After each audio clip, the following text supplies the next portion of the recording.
இயேசுவின் நாமத்தில் மறுபடியுமாக கோவில் திருச்சபையாருக்கும் திருச்சபையின் போதகர் ஐயா அவர்களுக்கும் இயேசுவின் நாமத்தில் நன்றி. அல்லேலூயா. இந்த நாளிலே மறுபடியுமாக வந்து இந்த பகுதியிலே கடவுளுடைய வார்த்தையை சொல்ல, நல்ல செபிக்க இந்த பகுதிக்காக ஆண்டவர் எனக்கு நல்ல நேரத்தை கொடுத்தார். ஆண்டவருக்கு நன்றி. நீங்கள் வேதாகமத்தை வாசித்தீர்கள். அதில் அற்புதமான ஒரு 2வது ஆதியாகம புஸ்தகத்தை வாசித்தீர்கள். அதை தழுவிய ஒரு சின்ன ஆங்கில சரணத்தை பாடி நம் தேவனுடைய வார்த்தையை தியானிக்கலாம். ஹல்லேலூயா. thou art worthy, thou art worthy. அப்படி என்றால் பாத்திரர் நீரே, பாத்திரர் நீரே, எல்லாவற்றுக்கும் புகழுக்கு உரியவர் நீரே. காரணம், யாவும் படைத்தீர், சொல்லால் படைத்தீர். அவர் சொல்ல சொல்ல இந்த மலைகள் உண்டானதாம், தாவரங்கள் உண்டானதாம். எத்தனை விதமான வாசனை பூக்கள், எத்தனை விதமான மலர்கள். அப்ப அவரு எவ்வளவு பெரிய கிரியேட்டிவிட்டி பவர். அவர் நம்மளால ஒரு பொருளை உருவாக்குறது கஷ்டம்தான், உருவாக்குறோம். ஆனா அவரு விதவிதமான மரங்கள், விதவிதமான மலைகள், விதவிதமான தண்ணீர். கோயம்புத்தூர்ல போய் சிறுவாணி தண்ணியை குடிச்சா அது ஒரு டேஸ்டா இருக்கு, ராஜமலையில போய் தண்ணியை குடிச்சா அது ஒரு டேஸ்டா இருக்கு. அப்போ அவருடைய கிரியேட்டிவிட்டி பவர், அவருடைய என்னது உருவாக்கு சக்தி எவ்வளவு பெரியது இல்லையா? Thou art worthy, thou art worthy, thou art worthy, O Lord, to receive glory, glory and honor, glory and honor and power. Father has created all things created, thou hast created all things, and for the pleasure they are created, thou art worthy, Lord. பாத்திரர் நீரே, பாத்திரர் நீரே தேவா, துதியும் கனமும் வல்லமை பலனும் பாத்திரர் நீரே தேவா. யாவும் படைத்தீர், சொல்லால் படைத்தீர், யாவையும் நீர் படைத்தீர், உம் சித்தத்தாலே யாவும் படைத்தீர், உமது மகிழ்ச்சிக்காக. நன்றி. மறுபடியுமாக ஆண்டவர் ரட்சகருமாக இயேசுவின் நாமத்தில் வாய்ப்பு கொடுத்த ஐயா அவர்களுக்கும் திருச்சபையார் மூப்பர்களுக்கும் நான் நன்றியை தெரிவித்துக் கொள்கிறேன். அல்லேலூயா. என்ன அற்புதமான ஒரு தேவன், எல்லாவற்றையும் படைத்தார், வார்த்தையினாலே படைத்தார். நான் இந்த தேவனை அறியாமல் ஒரு புற மதத்தை சார்ந்து வாழ்ந்த எத்தனையோ கோவில்கள், பூசாரிகள், திருவாசகம், திருக்குறள், திருஞான போதம், இப்படி நாலடியார், இதெல்லாம் படிச்ச, நல்லாதான் வளர்ந்த. 10ஆம் கிளாஸ் தாண்டி 11ஆம் கிளாஸ் போனதும் பவுல் சொல்லுகிறது போல, நான் விரும்புகிறதை செய்யாமல், எக்ஸ்கியூஸ் மீ, ரெக்கார்டாதா செக் பண்ணிக்க, நான் விரும்புகிறதை செய்யாமல் விரும்பாததையே செய்தேன். நான் விரும்பல, ஆனா விரும்பாததை செய்தேன். இந்த கை நான் விரும்பாததை செஞ்சது, இந்த கண்ணு நான் விரும்பாததை பார்த்தது. எனக்கு புரியல. போய் குலதெய்வத்துக்கிட்ட நின்று அழுது மன்றாடுவேன், அந்த தெய்வத்தினுடைய பேரை சொல்லி, இறைவா நான் விரும்புறேன், நல்லா படிப்பேன், தமிழ்னா அவ்வளவு பிரியம், ஹிஸ்டரினா அவ்வளவு பிரியம் எனக்கு, ஒண்ணு வக்கீலா மாறணும், இல்ல சிவில் இன்ஜினியரா மாறணும் அப்படின்ற ஒரு குடும்பத்திலே நான் தான் ஃபர்ஸ்ட் படிச்சாலு, முதல் படிச்சாலு. மீதி எல்லாம் 10th போட்டுக்கோ, 11th போட்டுக்கோ, ஒரு ஹையர் செகண்டரி போற அளவுக்கு ஆண்டவர் நல்ல மதிப்பெண்ணை கொடுத்தார். ஆனா வழிகாட்டுதல் தெரியாது. எனக்கு யாரும் வழிகாட்டல. படிச்சுட்டு அடுத்தது என்ன செய்யறது யாரும் சொல்ல வரல. சோ அந்த மாதிரி ஒரு உலகம், அந்த ஒரு சுற்றத்தான் நட்ப உறவினர்கள். சோ அந்த நிலையில போய் ஒவ்வொரு தெய்வத்துக்கிட்ட அழுவேன். என்னால தண்ணி பீர் அடிக்காம இருக்க முடியல, பாவத்தை சொல்லக்கூடாது, சொல்லிட்ட மன்னிச்சுக்கங்க, பிடிக்காம சிகரெட்டை பிடிக்காம இருக்க முடியல, அசுத்தமானத சினிமாக்களை பார்க்காம இருக்க முடியல, இறைவா எனக்கு விடுதலை தான். அங்க இருக்கிற வரைக்கும் நல்லா இருக்கும், அந்த மலையில இருக்கிற வரைக்கும், அந்த அந்த தோப்புல இருக்கிற வரைக்கும். அதை விட்டு வந்ததும் மறுபடியும் ஃப்ரெண்ட்ஸுங்களோட சேர்ந்தது. நான் விரும்புகிறதை செய்யாமல் நான் விரும்பாததையே செய்தேன். எனக்கு புரியல. அப்பதான் ஐயா மாதிரி ஊழியர்கள் வந்து தெருவுல சுவிசேஷம் சொல்லி போறாங்க. போயிருக்கும்போது என்னோட சின்ன இந்த மாதிரி எனக்கு இந்த மாதிரி சபை ரொம்ப பிடிக்கும், இந்த மாதிரி சபைகள்லாம். ஏன்னா அதிகமா ஜெபிக்கிறது இந்த மாதிரி சின்ன சின்ன சபைகள் தான், சின்ன சின்ன சபைகள் தான். நல்லா வலிமையா ஜெபிப்பாங்க, நல்லா ஊழியம் பண்ணுவாங்க. அவரும் ஒரு சின்ன சபையை ஆரம்பிச்சார். அங்க போனா நான் கேட்ட கேள்விகளுக்கெல்லாம் பதில் கிடைச்சது. நான் கேட்ட கேள்விகளுக்கெல்லாம் பதில் கிடைச்சது. அப்போ நான் அல்ல, எனக்குள் வாசமா இருக்கிற பாவமே, இயேசு அல்ல, அப்புறம்தான் இயேசு. பவுல் சொல்றாரு, நான் விரும்புகிறதை செய்ய மாட்டேன். இந்த செல்போனை எடுத்தா நான் விரும்புற பாட்டனியை படிக்க மாட்டேன். அற்புதமான ஒரு இடம் இருக்குது, பொட்டானிக்கல், ஒரு பாட்டனி, தாவரவியலை பற்றி படிச்சு இந்த பகுதியில ஏதாவது ஒரு இன்னும் சிறப்பா ஒரு தோட்டத்தை உருவாக்கலாமா, இல்ல கொடைக்கானல் இருக்கிற ஒரு பேரிச்ச மரத்தை கொண்டு வந்து இங்க வச்சு ஒரு பேரிச்ச பழங்களை உண்டாக்கலாமா, ஒரு பிளம்ஸை உண்டாக்கலாமா, அந்த மாதிரி பார்க்க ஆசை இல்ல. நேரா எங்க போகுதுன்னா இப்போ வந்து ட்ரெண்டிங் பாட்டுக்கு நேரா போகுது. அது இயல்பு. நான் விரும்புகிற படிப்பை படிக்க முடியல, விரும்பாதது என் கண்ணு தேடுது, என் கை விரல் ஓடுது. நான் அல்ல, எனக்குள் வாசமா இருக்கிற பாவமே அப்படி செய்ததுன்னு பவுல் சொல்றாரு. பவுல் சொல்ற, அப்போ எனக்கு முன்னாடி ஒருத்தர் இதே பிரச்சனையில இருந்திருக்கிறார், எனக்கு முன்னாடி இதே பிரச்சனையில ஒருத்தர் வாழ்ந்திருக்கிறாரு. அவர் யாருன்னு பார்த்தா அவர் பெரிய பட்டதாரி, படிப்பாளி, அறிவாளி, பணபலம் படைச்சவர், பக்திமான், குற்றம் சாட்டப்படாத ஒரு பக்திமான். ஆனா அவர் சொல்றாரு, நான் திருடாம இருந்துட்டேன். பைபிள் இருக்கு, ரோமர்ல இருக்குது, அதெல்லாம் எடுத்து வாசித்தா நேரம் பத்தாது, சப்ஜெக்ட் அது இல்ல, என்னுடைய சாட்சிக்காக சொல்றேன். ரோமர்ல சொல்றாரு, நான் திருடாம இருந்துட்டேன், பொய் சொல்லாம இருந்துட்டேன், யாரையும் ஏமாத்தாம இருந்துட்டேன், எல்லாம் சூப்பர், அப்பா அம்மாவுக்கு கீழ்படிஞ்சுட்டேன், கடவுளை 3 வேளை தொழுதுட்டேன், தசமபாகம் கொடுத்துட்டேன், எல்லாம் கொடுத்துட்டேன். ஆனா இச்சை என்று வரும்பொழுது நான் காலி ஆயிட்டேன். புரியுதுங்களா? நான் தகப்பன் தாய்க்கு கீழ்படிஞ்சுட்டேன், கடவுளுடைய ஆலயத்துக்கு போயிட்டேன், தசமபாகம் கொடுத்துட்டேன், கடவுளை போற்றி பாடிட்டேன், ஆராதிச்சுட்டேன், தான தர்மம் பண்ணிட்டேன், நான் scholar, I am well-known scholar in all the people to my college அப்படின்றார். என் கூட படிச்சவங்களை எல்லாரும் காட்டிலும் நான் பக்கா ஸ்காலர். ஆனா எல்லாத்திலையும் பக்காவா இருந்துட்டேன், ஒன்னே ஒண்ணு நான் மிஸ் ஆயிட்டேன். அது என்னன்னா இச்சை, பாவம் என்று தேவன் சொல்லும் பொழுது நான் விழுந்து போயிட்டேன்.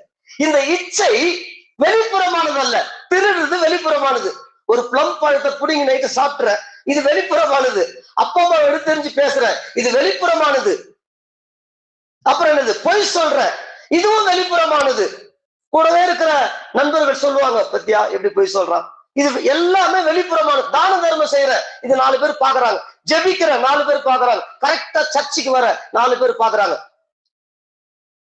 புரியுதுங்களா? எல்லாமே வெளிப்புறமானது. ஆனா ஒண்ணே ஒண்ணு மட்டும்தான் உள்ள வச்சார் ஆண்டவர். அங்கதான் நாம இயேசுவை சார்ந்து கொள்ளணும்னு வச்சார். நான் அல்ல, ஹல்லேலூயா, அங்க மட்டும்தான் வச்சாரு. ஒரு மனுஷனுக்கு இயேசு தேவை. ஹல்லேலூயா, ஹல்லேலூயா. நான் அல்ல, எனக்குள் வாசமா இருந்த பாவமே அப்படி செய்தது. கடலிலே மிதந்திடும் படகை நான் நம்பல, கடல் மீது நடப்பவரை நம்பி வந்தேன். நீந்திட தெரிந்த மீனவனாயிருந்தும் நீர் வந்து கை தூக்க காத்திருந்தேன். நான் மூழ்கி பொய்திய ஊர் பேச விட மாட்டீர், அழைத்தவர் கைவிடல் என்று பேச வைத்தீர். நான் மூழ்கும் செய்திய ஊர் பேச விட மாட்டீர், அழைத்தவர் கைவிடல் என்று பேச வைத்தீர். புயல் அடித்தாலும் அலை அடித்தாலும் என் ஜெபங்கள் ஓயாது, கரை தெரியாமல் கண் அலைந்தாலும் என் நற்செய்தி ஓயாது. என் நம்பிக்கை அவமானாலும் என் திகழ் ஓயாது. கைவிட தெரியாதவரை விட்டு ஓட முடியாது. ஹல்லேலூயா. பாருங்க, நான் மூழ்கும் செய்திய ஊர் பேச விட மாட்டீர். நம்முடைய பாவங்களை மூடுகிறது. ஹல்லேலூயா. எல்லாத்தையும் நம்ம வெளியே காமிச்சிடுவான். ஆனா எனக்கு அழிஞ்சு நிற்கிறான், இவன் பாவத்துல வாழ்ந்து நிற்கிறான், இவன் தேவனை விட்டு போயிருக்கிறான்றது ஊருக்கு தம்பட்ட அடிக்கல. அப்படியே மூடுனார் பாத்தீங்களா? அதுதான் இயேசு. நான் மூழ்கும் செய்திய ஊர் பேச, அதுதான் இயேசு. எத்தனையோ அரசியல்வாதிகள், தலைவர்கள், எத்தனையோ கடவுள் என்னமோ சொல்றாங்க. அது எல்லாம் கொடுக்குற வரைக்கும் நல்லவன், கொடுக்கலன்னா கெட்டவன். ஆனா இயேசு நான் மூழ்கும் செய்திய ஊர் பேச, நம்ம எவ்வளவு துரோகியா இருந்தா கூட அதை மூடி மறைச்சு இனி பாவம் செய்யாத வந்திருப்பா, இனி பாவம் செய்யாத வந்திருப்பா. நீ போனல்ல, அந்த பாவம் ஒண்ணு திருப்தி படுத்துச்சா? அந்த அசுத்தம் ஒண்ணு திருப்தி படுத்துச்சா? இல்லையே. அடுத்தது என்ன? வாட் நெக்ஸ்ட், வாட் நெக்ஸ்ட், அப்படித்தானே போச்சு. அதுதான் பாவம் பொல்லாது. ஹல்லேலூயா. பாவம் கடவுளையே கீழே கொண்டு வந்து நாசப்படுத்திச்சு. பாருங்களேன், பாவம் பாருங்க, ஒரு பூவை எடுத்து முகர்ந்து பாக்குறோம், அருமையான ஒரு ஸ்மெல்லு. நேத்து ஐயா ஒரு தம்பி ஸ்டீவன் ஒரு இலைய கொடுத்தாரு, புதுசா வச்சுக்கிறாங்க. அதை எடுத்து அப்படி கசக்கி பார்த்தா அது ஒரு ஸ்மெல்லு. என்ன கடவுளுடைய தேவனுடைய படைப்பு! தேவனுடைய ஐஸ்வர்யம், வல்லமை, ஞானம் அப்படின்னு பவுல் பூரிக்கிறார் ரோமர் புஸ்தகத்துல. நான் சொல்றதெல்லாம் ரோமர்ல வருது, நான் சொன்னது எதுவுமே கட்டுக்கதை இல்ல, ரோமர்ல வருது. தேவனுடைய ஐஸ்வர்யம். அப்போ அவ்வளவு பெரிய, அதாவது நம்ம சின்ன கேலக்சி, நம்மள கேலக்சின்றாங்க, பால் வெளி அப்படின்றாங்க நம்மள. அந்த ஒரு குடும்பத்துல ஒரு சின்ன பொட்டு தான் நாம பூமி. இந்த மாதிரி ஆயிரக்கணக்கான கேலக்சிகள் இந்த அண்ட சராசரத்துல இருக்குது. அவ்வளவு பெரியவர் கீழே அப்படி குனிறார். எத்தனை ஆண்டுகளோ நான் இஷ்டம் போல் வாழ்ந்து வந்தேன்.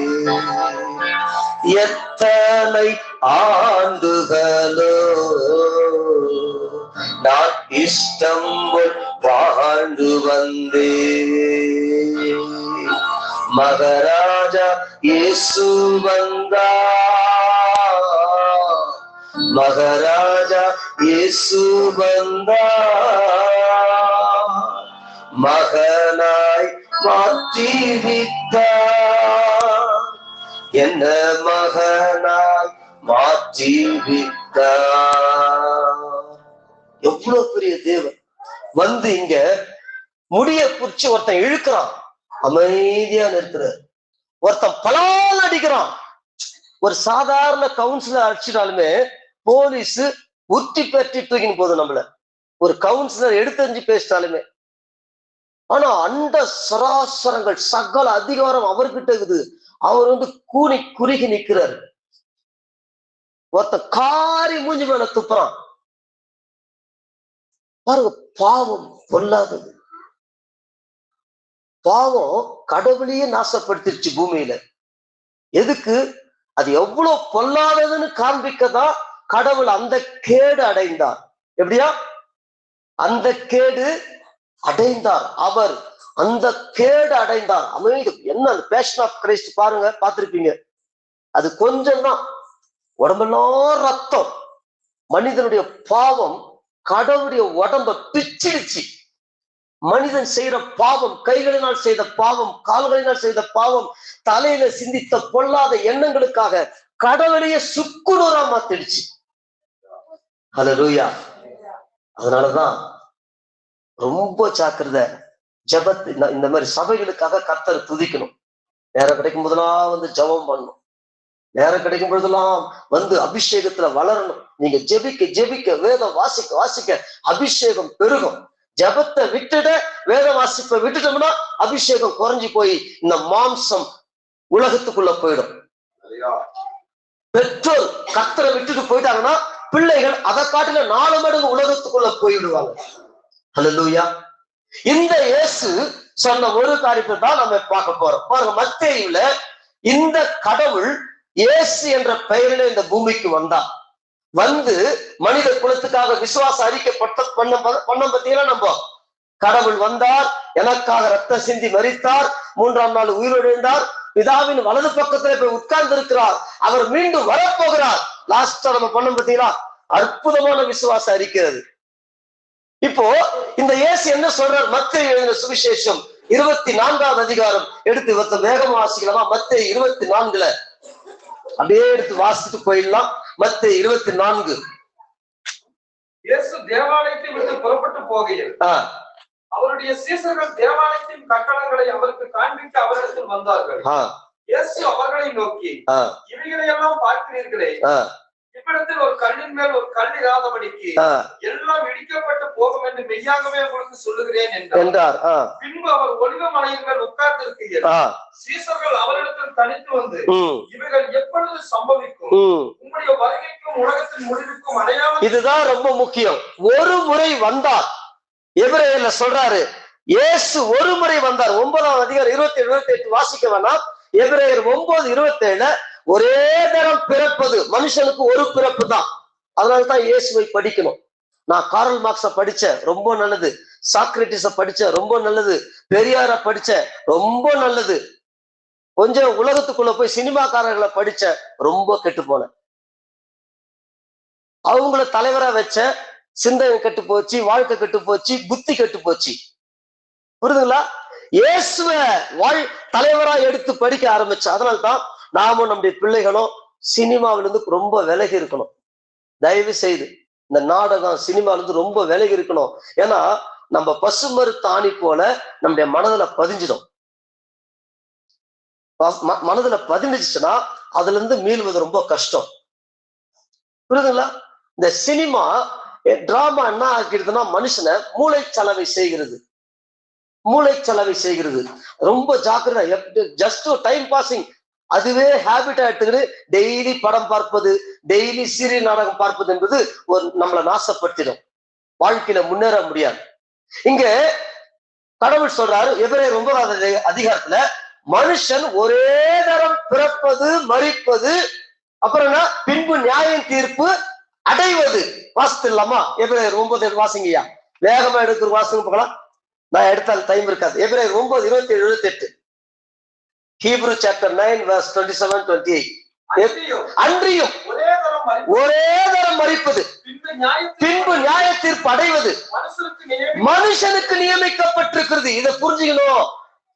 நாம் தலைவனாய் வைத்த ஒரு நடிகர் எனக்கு இதை சொல்லி தரல.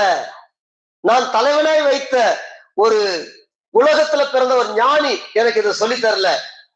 ஆனா வானத்திலிருந்து கீழே வந்து என்னுடைய பாவங்களை, என்னுடைய அக்கிரமங்களை தன் மீது வாரி போட்டு கொண்டு உடம்பெல்லாம் ரத்த சொட்ட சொட்ட அமைதியா இருந்து மரித்து 3ஆம் நாள் உயிரோடு எழுந்து, நான் உலகத்தை ஜெயித்தேன், பாவத்தை பரிகரித்தேன், நீ என்னை பின்பற்று, நீ பாவத்தின் மேல் பரிபூரண வெற்றி பெறுவாய் என்று சொன்ன இயேசு சொல்றாரு, மனுஷன் ஒரே தரம் மரிப்பது, டைரக்டா ஜட்ஜ்மெண்ட். இது தாங்க என்ன மாத்துச்சு. என்ன மாற்றின வசனங்களில் இது ஒன்று. இத உலகத்துல வேற எங்க போனாலும் யாரும் சொல்ல மாட்டான். செத்துட்டு அப்புறம் என்ன இருக்குது, என்ஜாய் பண்ணு, யாரு பார்த்து இருக்குது. செத்துட்டு அப்புறம் என்ன, நரகம் இருக்குதான், பரலோகம் இருக்குதான், இவரு பார்த்தாராம் அப்படின்னு தான் சினிமா தத்துவங்கள் சொல்லுச்சு. கவிஞர்கள் சொன்னாங்க, அறிஞர்கள் சொன்னாங்க. ஒரே ஒருத்தர் தான் சொன்னாரு, நீ நியாய தீர்ப்புக்கு போனோம்.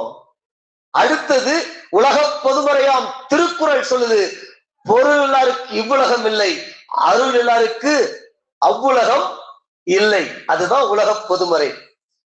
இருள் சேர் இருவினை என்றார். இருவினை, தீய வினை, நல்வினை. நீ நல்வினை பண்ணியனா கடவுள் வாழ்ற இடத்துக்கு போவ, நீ தீவினை பண்ணியனா இருள் இருக்கிற இருள் சேர் உலகம் என்றார். அந்த குறளை போய் படிங்க.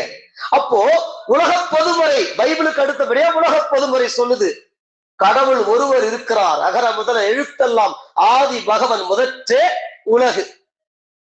அப்ப புரியுதுங்களா? அடுத்து அவரே சொல்றார், நரகம் இருக்குதுப்பா, பரலோகம் இருக்குதுப்பா. இது பைபிள்ல கர்த்தர் வானத்திலிருந்து இறங்கி வந்த நம்முடைய ரட்சகர் இயேசு சொல்லினார். தம்பிங்களா, தங்கச்சிங்களா, நாம எல்லாம் நியாய தீர்ப்புக்கு போய் நிக்க போறோம். ஆடலாம், பாடலாம், கூத்து கும்மாலம், அப்பா அம்மாவுக்கு தெரியாம, பாஸ்டர் கூட தெரியாம நிறைய சபைகள் அப்படி இருக்கிறாங்க, தாறுமாறா வாழ்றாங்க. ஆனா we are accountable to God. We are accountability to God. கணக்கு கொடுக்கணும், வேணாம். அதனாலதான் என்னை மாற்றின வசனங்களில் ஒரு மிகப்பெரிய வசனம், நியாயத்திற்கு அடைவது மனுஷனுக்கு நியமிக்கப்பட்டபடியே. இப்ப அவரை பத்தி சொல்றாரு. கிறிஸ்து யாரு? அனாயிண்டட் ஒன், அபிஷேகம் பண்ணப்பட்டவர். எதுக்கு அபிஷேகம் பண்ணப்பட்டவர்? மனிதனுடைய கர்ம வினை, ஜென்ம வினையை தீர்க்கக்கூடிய ஒரே ஒரு நபர் அவர் கிறிஸ்து இயேசு, வேற யாரும் கிடையாது. அதுக்காக கடவுள் அவரை அனாயிண்டட் பண்ணார். நியமிக்கப்பட்டபடியே கிறிஸ்துவும் அநேகருடைய பாவங்களை சுமந்து தீர்க்கும் பொருட்டு ஒரு தரம் நாம் பலியிடப்பட்டு தமக்காக காத்து கொண்டிருக்கிறவர்களுக்கு ரட்சிப்பை அருளும்படி. என்ன கை தட்டுங்க பார்க்கலாம். 2ஆம் தரம் பாவம் இல்லாமல். முதல் தரம் வந்தாரு, அமைதியே இருந்தது, கொட்டனா வாங்கிக்கினாரு, தாரையில் அடிச்சா வாங்கிக்கினாரு, காரி துப்புனா வாங்கிக்கினாரு, எட்டி உதைச்சான் தாங்கிக்கினாரு, உடம்பெல்லாம் பிச்சு ரத்தத்தை கொட்ட வச்சான், அமைதியா இருந்தாரு. ஆனா இப்ப வரப்போறது எப்படி? பாவம் இல்லாமல் ராஜாதி ராஜாவாக அரசாளும் தெய்வமே, உம்மை போன்ற தேவன் இல்லை, உம்மை போன்ற கர்த்தர் இல்லை. ராஜாதி ராஜாவாக அரசாளும் தெய்வமே, உம்மை போன்ற தேவன் இல்லை, உம்மை போன்ற கர்த்தர் இல்லை. உலகில் உள்ள யாவற்றுக்கும் சொந்தக்காரரே. ராஜாதி ராஜாவாக வரப்போகிறார். எவ்வளவு பெரிய விஷயங்கள் இது. ஒருத்தனை சிஎமாக்க ஊரே இந்த குட்டி குசுமாவெல்லாம் கத்திங்க தெரு தெருவா. சும்மா ஒரு சின்ன இது. அதுவும் அவரு கொள்கை விழுமியங்கள், திராவிடம் கொள்கைகள், அதை பத்திலாம் எதுவும் தெரியாது. ஆனா இவரு எல்லாவற்றையும் அறிந்தவர், சிலுவையிலே தன்னையே ஒப்பு கொடுத்தவர், தியாக புருஷன். இவர் தியாகம் செய்து ரட்சகரா மாறினார். இன்னைக்கு ஒண்ணுமே செய்யாதவ அப்படின்ட்டு வந்துடுறாங்க. அதெல்லாம் நினைக்காது. அந்த தேசம் உருப்படாது. நாம் எல்லாம் நம்முடைய கொள்கைகளை விட்டு கொடுக்க கூடாது. நாம் எல்லாம் தமிழகம் என்றால் என்ன, திராவிடம் என்றால் என்ன, மொழி பிரச்சனை என்ன, நம்முடைய வேலை வாய்ப்புகள் என்ன, நம்முடைய தொழில் என்ன, ஹல்லேலூயா, இதெல்லாம் பார்க்கணும், உஷாரா இருக்கணும். இல்லைன்னா நம்முடைய வேலை வாய்ப்புகள், தொழில் வாய்ப்புகள் எல்லாம் நிலம் கூட போயிடும். நம்ம சினிமா பார்த்து உட்காந்து வேண்டியதுதான். ஜாக்கிரதை. சரி, போகட்டும். அப்போ இவர் தியாகம் செய்து தன்னுடைய ரட்சகரா நிலைநிறுத்தினவர். இவர் 2ஆம் தரம் வரப்போகிறார். எப்படி 2ஆம் தரம் வரப்போகிறார்? அவருடைய வருகைக்கு ஆயத்தமா? அவருடைய வருகைக்கு ஆயத்தமா? அவருடைய வருகைக்கு ஆயத்தமா? ஹல்லேலூயா. மிஷனரிக்கு இங்க வந்தாங்க. அந்த மிஷனரி அவங்க செஞ்ச காரியம் பாருங்க. இன்னைக்கு நாம எல்லாம் இந்த தேயிலை தோட்டத்துல இருக்கிறோம். ஒரு அற்புதமான மிஷனரி யாராவது ஒருத்தர் தெரிஞ்சுதான் சொல்லுங்களேன். தேயிலை தோட்டத்தை முதல் இந்த வெஸ்டர்ன் காட்ஸுக்கு கொண்டு வந்தவர் யார்? சொல்லுங்க பார்க்கலாம். நானும் கற்றுக்கொண்டதை எழுதி வச்சதுனால உங்களுக்கு சொல்றேன். யாராவது சொல்லுங்க, எந்த மிஷனரி வெஸ்டர்ன் காட்ஸுக்கு தேயிலத்தை, இதெல்லாம் சாதாரண மலைகளா கிடந்தது, இந்த மலைக்கு தேயிலையை கொண்டு வந்து மக்களுக்கு இவ்வளவு பெரிய வேலை வாய்ப்புகளை கொடுத்தவர் யார்? தெரியுதுங்களா? சொல்லுங்க பார்க்கலாம். சரி, போகட்டும், நான் அதை எடுத்து சொல்றேன். இப்போ அவர் 2ஆம் தரம் வரப்போகிறார். அப்படித்தானே? கடகண்ணெட்டு வாசிக்கலாமா? இப்ப எடுங்க. இப்ப 25வது அதிகாரம், 25வது அதிகாரம் வாசிங்க. லைனா வாசிங்கயா. 1 ஒரு 10 வசனங்கள். ஆமாங்கய்யா, மத்தேயு 25வது அதிகாரம். அப்பொழுது பரலோக ராஜ்யம் தங்கள் தீவெட்டிகளை பிடித்துக் கொண்டு மணவாளனுக்கு எதிர்கொண்டு போக புறப்பட்ட 10 கன்னிகளுக்கு ஒப்பாயிருக்கும். வாசிங்க, அப்படி தொடர்ந்து வாசிங்கய்யா. மற்றவங்க எல்லாம் ஐயா வாசிக்கும் போது கவனிச்சுட்டு வாங்க. அவர்களில் 5 பேர் புத்தி உள்ளவர்களும் 5 பேர் புத்தி உள்ளவர்கள், 5 பேர் புத்தி இல்லாதவர்கள் இருந்தார்கள். புத்தி இல்லாதவர்கள் தங்கள் தீவெட்டிகளை எடுத்துக்கொண்டு போனார்கள், என்னையோ கூட கொண்டு போகவில்லை. புத்தி உள்ளவர்கள் தங்கள் தீவெட்டிகளோடு கூட தங்கள் பாத்திரத்தில் எண்ணெயும் கொண்டு போனார்கள். மணவாளன் வர தாமதித்த போது அவர்கள் எல்லாரும் நித்திரை மயக்கம் அடைந்து தூங்கிவிட்டார்கள். நடுராத்திரியில ஏதோ மணவாளன் வருகிறார், அவருக்கு எதிர்கொண்டு போக புறப்படுங்கள் என்ற சத்தம் உண்டாயிற்று. அப்பொழுது அந்த கன்னிகள் எல்லாரும் எழுந்திருந்து தங்கள் தீவெட்டிகளை ஆயத்தப்படுத்தினார்கள். புத்தி இல்லாதவர்கள் புத்தி உள்ளவர்களை நோக்கி, உங்கள் எண்ணெயில் எங்களுக்கு கொஞ்சம் கொடுங்கள், எங்கள் தீவெட்டிகள் அழிந்து போகிறதே என்றார்கள். புத்தி உள்ளவர்கள் பிரயத்தனமாக, அப்படியல்ல, எங்களுக்கும் உங்களுக்கு போதுமாயிராதபடி நீங்கள் விற்கிறவரிடத்திலே போய் உங்களுக்காக வாங்கி கொண்டு வாருங்கள் என்றார்கள். அப்படியே அவர்கள் வாங்க போன போது மணவாளன் வந்துவிட்டார். அவரோடு கூட கல்யாண வீட்டுக்கு பிரவேசித்தார்கள், கதவும் அடைக்கப்பட்டது. அவ்வளவுதான். இங்க ஒரே ஒரு சம்பவங்க. 10 பேர், 10 தங்கச்சிமார்கள, 10 மகள்களை ஞாபகம் வச்சிங்கல்ல. என் மகளோட சின்ன வயசா இருப்பாங்க. 10 மகள்கள். அந்த 5 பேரு புத்தி உள்ளவர்கள், 5 பேர் புத்தி இல்லாதவங்க. புத்தி உள்ளவங்க யார சொல்றாரு கடவுள்னா, தீவெட்டியை வச்சுக்கிறாங்க, கையில எண்ணெய் வச்சுக்கிறாங்க. புத்தி இல்லாதவங்க தீவெட்டி மட்டும் வச்சுக்கிறாங்க, எண்ணெய் இல்ல. அந்த காலத்து சம்பவத்தை சொல்றாங்க. எண்ணெயை ஊத்திக்கிட்டே இருப்பாங்க, அது எரிஞ்சுக்கிட்டே இருக்கும் இல்லையா. மணவாளன் வரப்போறார். ஒரு ஓமை தான் இது, கற்பனை, ஒரு ஓமையா சொல்றாங்க. இப்போ புத்தி உள்ளவர்கள் போறாங்க, கொஞ்சம் டைம் ஆகுது, படுத்துறாங்க, தூங்குறாங்க. ஆனா தீவெட்டி எரிஞ்சுன்னு தான் இருக்குது. திடீர்னு சவுண்டு கேக்குது, மணவாளன் வந்துட்டார், மாப்பிள்ள வந்துட்டார், கல்யாண பெண்ணே நீ எழுந்துக்கோ அப்படின்னு. உடனே எழுந்து இவங்க எரிஞ்சிட்டு இருக்கிற அந்த தீவெட்டில இன்னும் கொஞ்சம் எண்ணெய் ஊத்தி அதை பக்காவா எரிய வைக்கிறாங்க. எண்ணெய் கொண்டு போவாதவங்க பக்கத்துல இருக்கிறவங்க பார்த்து, எனக்கு கொஞ்சம் எண்ணெய் தான் கேக்குறாங்க. அப்ப இவங்க என்ன சொல்றாங்க, நாங்க போனோம், எங்களுக்கு பத்தாது, நீங்க போய் கடையில போய் வாங்கிக்கங்கன்றாங்க. கடைக்கு வாங்க போனாங்க பாருங்க, அவ்வளவுதான், மணவாளன் வந்துட்டாரு, உள்ள கூப்பிட்டு கதவை அடைச்சிடுறாரு. இதை இயேசு சொல்றாரு. இத சொல்லிட்டு தான் என்ன சொல்றாரு கடைசியா சொல்லுங்க, அத என்ன வாசிக்குது பாருங்க. நடுராத்திரியிலே மணவாளன் வருகிறார், அவருக்கு எதிர்கொண்டு போக பொறுப்படுங்கள் என்கிற சத்தம் உண்டாயிற்று. சரியா, 12 வாசித்து முடிக்கிறியா? 11 வாசிக்கிறேன் பாருங்க. பின்பு மற்ற கன்னிகைகளும் வந்து, ஆண்டவரே ஆண்டவரே எங்களுக்கு திறக்க வேண்டும். இவங்க யாரு? என்ன கொண்டு போகாதவங்க. இப்போ கத்துறாங்க, எங்களுக்கு திறக்க வேண்டும். அதற்கு அவர், உங்களை அறியேன் என்று மெய்யாகவே உங்களுக்கு சொல்லுகிறேன் என்றார். சரி, போகட்டும். இப்போ சொல்றேன் பாருங்க. ஒருவர் சொல்றார், மிஷனரிகள் இந்தியாவிற்கு வராவிட்டால் இந்தியா சுடுகாடாய் மாறி இருக்கும். மிஷனரிகள் இந்தியாவுக்கு வராவிட்டால் இந்தியா, அப்போ கிறிஸ்தவம் எவ்வளவு முக்கியம். இந்த மாதிரி சபைகள் ஊர்கள் தோறும் ஆரம்பிப்பது எவ்வளவு முக்கியம். இந்த மாதிரி சபையின் ஊழியர்கள் தியாகத்தின் மத்தியில வந்து மக்களுக்கு இயேசுவை பற்றி சொல்லிக் கொடுப்பது எவ்வளவு முக்கியம். இத சொன்னவர் யார் தெரியுங்களா? தந்தை பெரியார். அடுத்தது பென்னி குயிக் என்ற மிஷனரி. கொஞ்ச தூரம் இறங்கி போனா தேனி இருக்குது, 80 கிலோமீட்டர் தொலைவில்.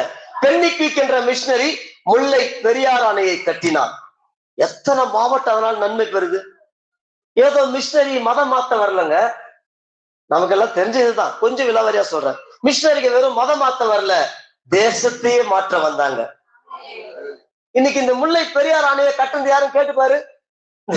இந்த சின்ன சின்ன பொடிசுங்கிட்ட ஒன்னும் தெரியாது. முல்லை பெரியார் அணை என்ன, விவசாயம்னா என்ன, எத்தனை டன் உற்பத்தி ஆகுது, தண்ணி ஏன் கெட்டு போச்சு, ஏன் விளைச்சல் இல்லை, ஏன் சுகர் வந்து, ஏன் பிரஷர் வந்து, ஏன் நமக்கு வேலை வாய்ப்பு இல்லை, கவர்மெண்ட் ஜாப் நமக்கு ஏன் கிடைக்கல, கேட்டு பாருங்க. தெரியாது. ஏன் தெரியாது? அவங்க கையில செல்போன் கொடுத்துட்டாங்க, டிவியில நாடகத்தை போட்டாங்க, சினிமா நடிகை அவங்கள பிடிச்சி வச்சுக்கிறான், பல்வேறு நடிகர்கள் அவங்கள பிடிச்சி வச்சுக்கிறான். அவங்களுக்கு தெரிஞ்சதெல்லாம் பாட்டு, ஆட்டம், பாட்டம், கூத்து, கும்மாளம். தேசம் கேரளாக்காரங்கிட்ட கேட்டு பாருங்க, கொஞ்சம் போய் அப்படி நீங்க, அவங்க கரெக்டா இருப்பாங்க. நீங்க நேத்து ஒரு ஹோட்டலுக்கு போனோம், அந்த உரிமையாளர் எங்களுக்கு வந்து தாழ்மையா பரிமாறுறாரு. அவர் ஃபர்ஸ்ட் கேட்ட கேள்வி என்ன தெரியுங்களா? என்ன பண்றீங்க கேளுங்க. என்ன சொல்லுங்க. என்ன கேக்குறாரு? நண்பர்களை கேக்குறாரு, அவரை கேக்குறாரு. பாருங்க, அவங்க காரியத்துல கண்ணா இருக்காங்க பாருங்க. அதான் எஜுகேஷன். நாம் என்ன செய்கிறோம்? what to do, what do you are working, what to do, நீ என்ன செய்யற, what your capacity, உன் திறமை என்ன, what your earning capacity, உன் சம்பாதிக்கும் திறமை என்ன, what your creativity, what your position, அதற்காக நம்ம குறியா இருக்கணும். எவனோ ஒருத்தன் வரான், எவனோ ஒருத்தன் போறான், அவனுக்காக நம்ம நேரத்தை ஒதுக்கிட்டு பூஜை தூக்கிட்டு ஓடிக்கிட்டு இல்ல. நான் எப்படி இருக்கிறேன்? எனக்கு அரசாங்க பதவி இருக்குதா? அதை அதை நான் பெற்றுக்கொள்ள முடியுமா? அதுக்காக செல்போனை பயன்படுத்தணும்.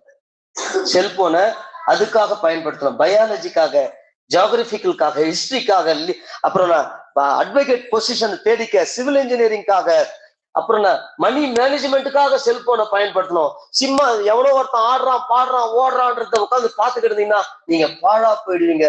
உங்களுடைய சொத்து பறிமுதல் செய்யப்படும், உங்களுடைய தொழில் பறிமுதல் செய்யப்படும், உங்களுடைய வேலை வாய்ப்புகளுக்கு எவனோ ஒருத்த வட இந்தியாக்கார வந்து உட்கார்ந்து நிற்பான். நீங்க சினிமா மட்டும் தான் பார்த்து உட்கார்ந்துட்டீங்க, எவனுக்கோ ஓட்ட போட்டு. Be careful. ஆனா மிஷினரி ஒருத்த வந்து இங்க பாக்குறாரு, தண்ணியெல்லாம் போய் கடல்ல கலக்குது. நான் 4-5 மாவட்டம் சாகுபடி இல்ல நம்ம ஊர்ல, தேனி அந்த சுற்றி இருக்கிற மாவட்டங்கள்ல. இன்னொரு பக்கம் பார்த்தா தண்ணியா வந்து வெள்ளத்துல மக்கள் மிதக்குறாங்க. அவர் ஆச்சரியப்படுறாரு. இதே மக்கள் தான் குடிக்க தண்ணி இல்லை, விவசாயத்துக்கு தண்ணி இல்லைன்னு சொல்லிட்டு அரசாங்கத்துக்கிட்ட முறையிடுறான். ஆனா கொஞ்ச நாள் கழிச்சு அதே மக்கள் கூட்டம் தான் தண்ணிய கடல்ல விடுறாங்க. ரட்சிக்கப்பட்ட இயேசுவை ஏற்றுக்கொண்ட ஒருத்த சிந்திச்சான் பாருங்க. அதுதான் கிரியேட்டிவிட்டி பவர். கடவுளை ஒருவன் கிறிஸ்துவுக்குள் இருந்தால் அவன் புது படைப்பா இருக்கிறான். பழையவைகள் எல்லாம் புது தாட்டு வரும், புது தாட்டு வரும். இந்த சினிமா, கூத்து, குமாலம், அப்புறம் என்னது இந்த மாதிரி மட்டமான விஷயத்துல அவன் வாழ மாட்டான். புது படைப்பா இருக்கிறான். அவன் போய் ஒன்றை உருவாக்குவான். பெண்ணிக்கு பாக்குறாரு, இங்க ஆட்சி செய்ய வந்தவர், ஏசப்பா பத்தி சொல்ல மிஷினரிகளுக்கு உதவியா வந்தவர். ஆனா அவருக்கு தேவையா? தான் சொந்த பணத்தை ஒரு முறை கட்டுறாரு. இதே முல்லை பெரியார் அணை யாராலும் போய் பார்த்திருக்கீங்க? முல்லை பெரியார் அணை ஐயா பார்த்திருக்கிறாரு. அவரு ஒரு 1000 ஒர்க்கரை வச்சு பாக்குறாரு. மழை வந்து மொத்தத்தை அடிச்சுன்னு போயிடுது. இல்ல பிரிட்டிஷ் அரசாங்கம் என்ன சொல்லிடுது? வேஸ்ட், டைம் வேஸ்ட், விட்டுருன்றாங்க. ஆனா அவருக்குள்ள கடவுள் கொடுத்தாரு, இந்த அணை கட்டணா ஒரு 6-7 மாவட்டம் நன்மை பெறுமே, நன்மை பெறுமே. இதுதாங்க இயேசு ஒருத்தனுக்குள்ள போயிருந்தா அவன் தன்னை பற்றி மட்டும் யோசிக்க மாட்டான், ஊரையே யோசிப்பான். இந்த ஊரே கஞ்சாவிலிருந்து விடுதலை அடையணுமே, இந்த ஊரே சாராயத்திலிருந்து விடுதலை அடையணுமே, இந்த ஊரே நரகத்தை நோக்கி ஓடிக்கொண்டிருக்கிற பாவ வாழ்க்கையிலிருந்து விடுதலை அடையணுமே, என் சித்தப்பா ரட்சிக்கப்படணுமே, என் சித்தி ரட்சிக்கப்படணுமே, என் மாமா ரட்சிக்கப்படணுமே, என் உடன்பிறந்த என் மருமகன் ரட்சிக்கப்படணுமே, என் மருமகன் ரட்சிக்கப்படணுமே. ஐயோ, பாவத்திலே மூழ்கி நரகத்தை நோக்கி நியாய தீர்ப்புக்கு ஓடிக்கொண்டிருக்கிற இந்த இளம் வாலிபர்கள் ரட்சிக்கப்படணுமே. இதுதான் கிறிஸ்துவுக்குள் வாழ்ற வாழ்க்கை. ஹல்லேலூயா. பெண்ணிக்கு சொந்த ஊருக்கு போய் தான் சொத்தெல்லாம் விற்கிறார். வித்து அந்த பணத்தை கொண்டு வந்து இங்க நமக்காக ஒரு அணையை கட்டி கொடுத்தார். இது பெண்ணிக்கு செய்ததல்ல, பெண்ணிக்குள்ள இருந்த இயேசு செய்து முடித்தார் நமக்காக. மிஷினரிகள் நம்முடைய நாட்டுக்கு வந்து செய்தது. அடுத்தது யாரு? C T Studd. யார் அவரு? C T Studd. பார்த்தாரு, எங்க பார்த்தாலும் மழையா இருக்குது, உற்பத்தி ஒண்ணும் இல்லை. போய் பார்த்தாரு, இந்த கிளைமேட் சுவிட்சர்லாந்து கிளைமேட் மாதிரி இருக்குதுன்னு சொல்லி போய் தேயிலையை கொண்டு வந்து வெஸ்ட் காட்ஸ் என்று சொல்லப்படுகிற மேற்கு தொடர்ச்சி மலை முழுவதும் அந்த கன்றுகளை கொண்டு வந்து இங்க பயிரிடுறாரு. ஹல்லேலூயா. ஊட்டி, கொடைக்கானல், மூணார், இப்படி சொல்லப்படுற இந்த வெஸ்ட் காட்ஸ் மேற்கு தொடர்ச்சி மலை முழுவதும் எங்கெல்லாம் வெளிநாட்டுல குளிர் பிரதேசங்களை என்னென்ன மரம் வளர்தோ அவங்க தான் கேரட் கொண்டு வந்தாங்க, உருளைக்கிழங்கு கொண்டு வந்தாங்க, அதனது முட்டைக்கோசை கொண்டு வந்தாங்க. இங்க கொண்டு வந்து நமக்கு வேலை வாய்ப்புகளை உண்டாக்கி கொடுத்தாங்க. பாருங்க, இயேசு கிறிஸ்தவம் வெறுமனே அல்லேலூயா சொல்லிட்டு போறது இல்ல, போய் சயின்ஸ்ல போய் சாதிக்கும், ஜியோகிராபிக்கல்ல போய் சாதிக்கும், பாட்டனில போய் சாதிக்கும். அப்போ ஒருவன் இயேசுவை ஏற்றுக்கொள்ளும் பொழுது அவன் அந்த பொன்னில்லாத மண்ணை கூட பொன்னாய் மாற்றுவான், மண்ணை கூட பொன்னாய் மாற்றுவான். அதுக்குதான் இயேசு தேவை. ஒவ்வொரு தெருவிலும் இயேசு தேவை, ஒவ்வொரு குடும்பத்துக்குள்ளும் இயேசு தேவை, ஒவ்வொரு மனுஷனுக்குள்ள இயேசு தேவை. இயேசு ஒரு மனுஷனுக்குள்ள இருந்தா அவனுக்குள்ள பாவம் போயிடுது. கடவுள் அவனுக்கு கொடுக்கிற அந்த கிரியேட்டிவிட்டி பவர், ஆற்றல், உருவாக்கும் ஆற்றல் அவனுக்குள்ளே உண்டாகுது. அவன் சாதா ஒரு மண்ணை கூட பொன்னாய் மாற்றக்கூடிய மனுஷனா மாறுவான். ஹல்லேலூயா. ஒரு தேசத்துல பார்த்த இந்த இலைகள்லாம் பொறுக்கி அதை ஒரு மிஷின்ல போட்டு அரைச்சி அதை விவசாயத்துக்கு இயற்கை உரமா பயன்படுத்துறாங்க. இலைய கூட விடலங்க. ஹல்லேலூயா. சரி, இப்போ இங்க வரும் சம்பவத்துக்கு. இப்ப இந்த இயேசுதான் என்ன சொல்றாருன்னா, உன்னை நான் ரட்சித்திருக்கிறப்பா, நீ எனக்காக கனி கொடுக்கணும், நீ எனக்குள் வாழணும், நான் உனக்குள் வாழணும். நீ முன்பு சாராயத்துக்கு, சிகரெட்டுக்கு, விபச்சாரத்துக்கு, வேசித்தனத்துக்கு இந்த பவுல் சொன்னாரு பாத்தீங்களா, அந்த பவுல் தான் இந்த ரோமரை எழுதுறாரு. நான் எங்க அப்பா அம்மாவுக்கு கீழ்ப்படிஞ்சேன், சர்ச்சைக்கு போனேன், காணிக்கை கொடுத்தேன், ஆனா கண்ணுல மாட்டீங்கன்னு, கண்ணுல பார்த்து சிந்தையில அவ்வளவு கெட்டு போன சிந்தையா மாறிச்சு. கதறாரு. ஊருக்கு முன்னாடி நான் பரிசுத்தவான், ஆனா எனக்கு உள்ள ஒரு மனுஷன் இருக்கிறான், அவன் கெட்டு போனதை சிந்திக்கிறான், அவன் தவறான பாதையில போறான், ஐயோ தேவனின் கதறார்.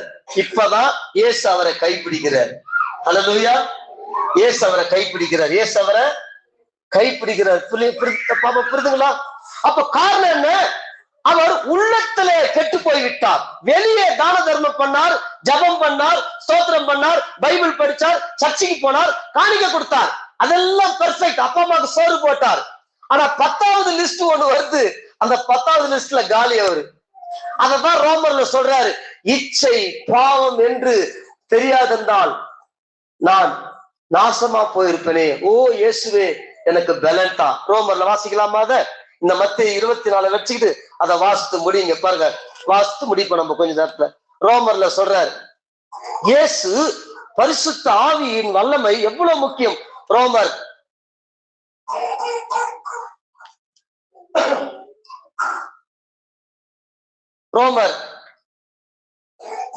2வது அதிகாரம், ரோமர்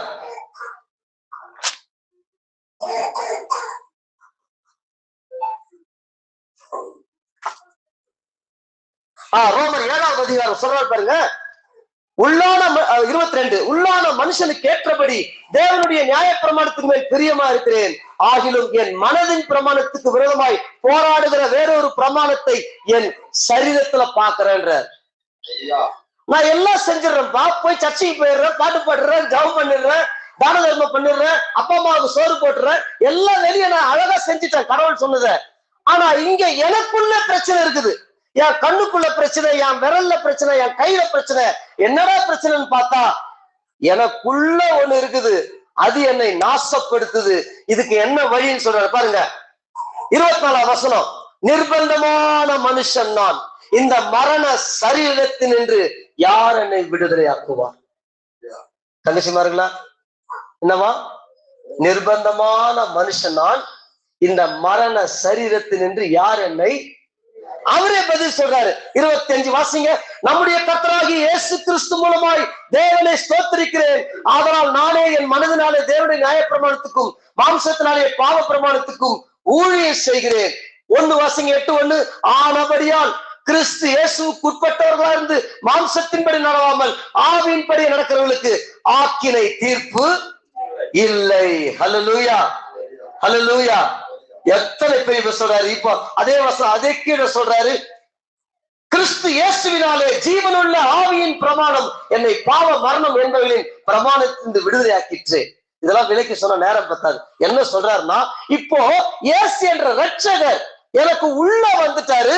அவர் இந்த பூமியில சொட்ட சொட்ட தூய ரத்தத்தை எனக்காக சிந்தி அடிகளை வாங்கி உதைகளை வாங்கி அவமானப்பட்ட போது இந்த உலகம் அவரை தூஷிச்சது. என்ன இவரு ரட்சகர் சொல்றாரு, இவ்வளவு அடி வாங்குறாரு, இவ்வளவு காரை துப்புற அமைதியா இருக்கிறாரு, என்ன பெரிய அற்புதம் செஞ்சாரு, மரித்தோரை எழுப்பினார், குஷ்டரோகியை தொட்டு சுகமாக்கினார். அப்படி வார்த்தை சொல்லி மொத்தம் பக்கவா ரெடியானா.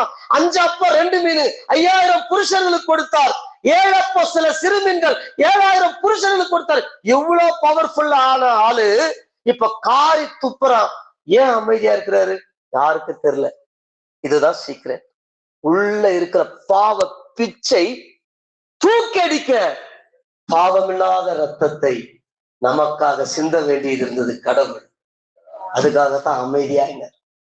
கொள்வதற்காய் இழுக்கப்படும் ஆட்டு குட்டியை போல மயக்கத்தரிப்போர் முன்னிலையில் கத்தாத செம்மறி போல வாய்க்கூட அவர் திறக்கவில்லை, தாழ்மையுடன் அதை ஏற்றுக்கொண்டார். அதுக்காகத்தான் உள்ள கெட்டு போனான் மனுஷன். வெளியே நல்லவனை போல காண்பிக்கிறான், ஆனா உள்ள கெட்டு போனான். இங்க உள் பிரச்சனையை பத்தி பேசுறாரு, சந்தோஷப்படுறாரு. நான் நியாயப்பிரமாணத்தை பற்றி வெளியே நல்லவனா வாழ்ந்தேன், எனக்கு உள்ள விடுதலை இல்லை. இப்ப அல்லேலூயா அவரே சொல்றாரு, நம்முடைய கர்த்தராகிய இயேசு கிறிஸ்து மூலமாய் 26 தேவனை போற்றுகிறேன். ஏன் போற்றுகிறாரு? அவர் சிந்தின ரத்தத்தினாலே எனக்கு உள்ள போய் என் உள்ளும் புறமும் இயேசுவின் ரத்தம் என்னுடைய சகல பாவங்களை நீக்கி கழுவி சுத்திகரித்தது. நான் நீதிமான். அடுத்தது சொல்றாரு 8:2 ரோமர் 8:2 கிறிஸ்து இயேசுவினாலே ஜீவனுடைய ஆவியின் பிரமாணம். இப்ப பரிசுத்த ஆவி எனக்குள்ள வந்துட்டாரு. முன்பு அடிமைப்பட்டு கிடந்த இந்த கண்ணு இப்ப பாவத்துக்கு அடிமை இல்ல. முன்பு பாவத்துக்கு அடிமைப்பட்டு கிடந்த இந்த விரல்கள் சாராயத்துக்கும் பாட்டில்களுக்கும் கஞ்சாவுக்கும் கெட்ட வார்த்தைகளுக்கும் போதை பழக்கத்துக்கும் அடிமைப்பட்டிருந்த இந்த காலு இந்த கை இப்ப அடிமை இல்லை. இச்சையானதை பார்த்து ஒரு பெண்ணை இச்சையோடு பார்க்கிற எவனும் அவளோடு தன் உள்ளத்தில் விபச்சாரம் செய்தாயிற்று என்று சொல்லி இந்த இச்சையிலிருந்து எனக்கு விடுதலை கொடுத்தார். இந்த மாற்றத்தை இயேசு மட்டும்தான் செய்ய முடியும்.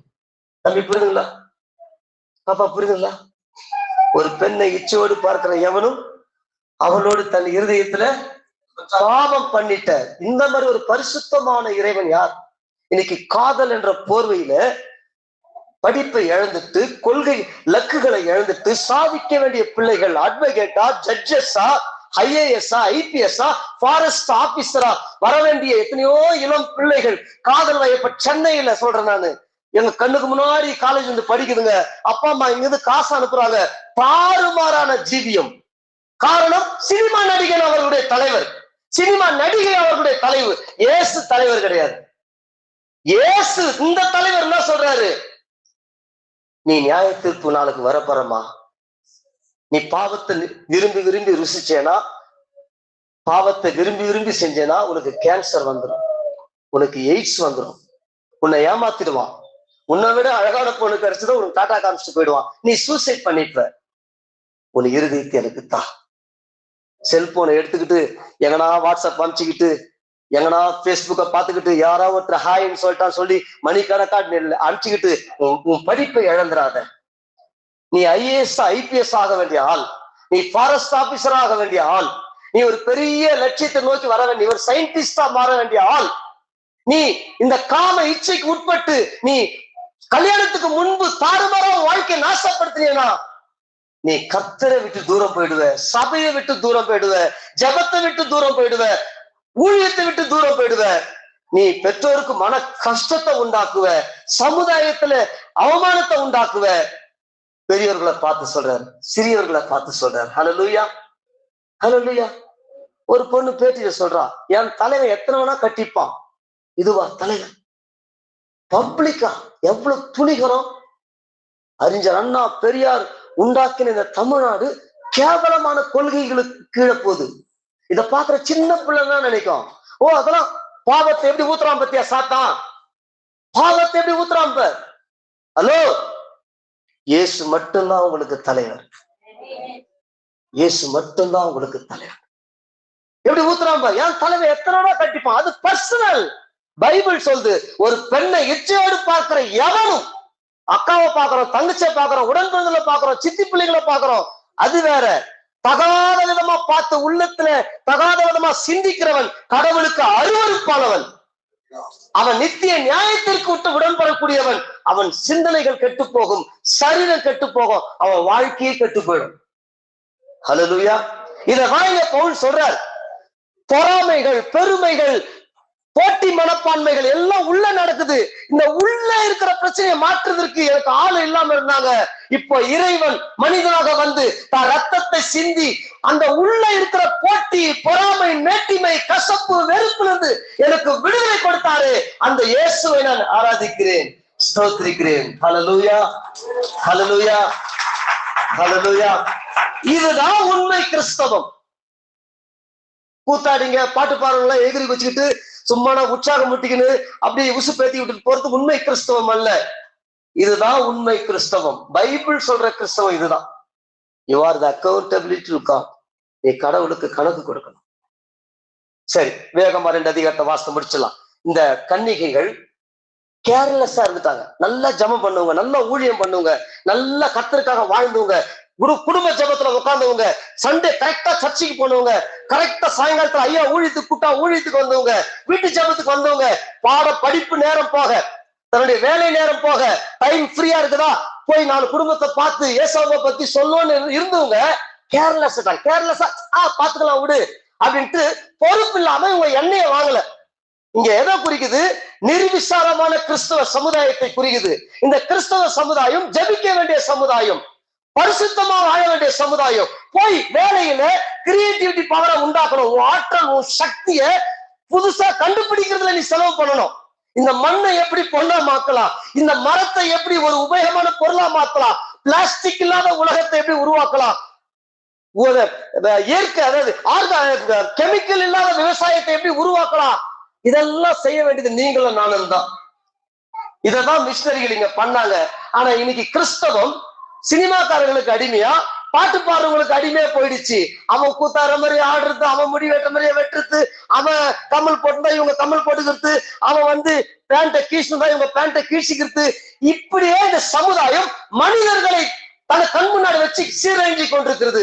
மனிதர்கள் அல்ல, இயேசு மட்டும்தான் நமக்கு மாதிரி. இயேசு மட்டும்தான். ஹல்லேலூயா. சரி, இப்ப எடுத்துக்கொள்ளுங்களேன். 5 நிமிஷம் நான் முடிச்சிடுறேன்.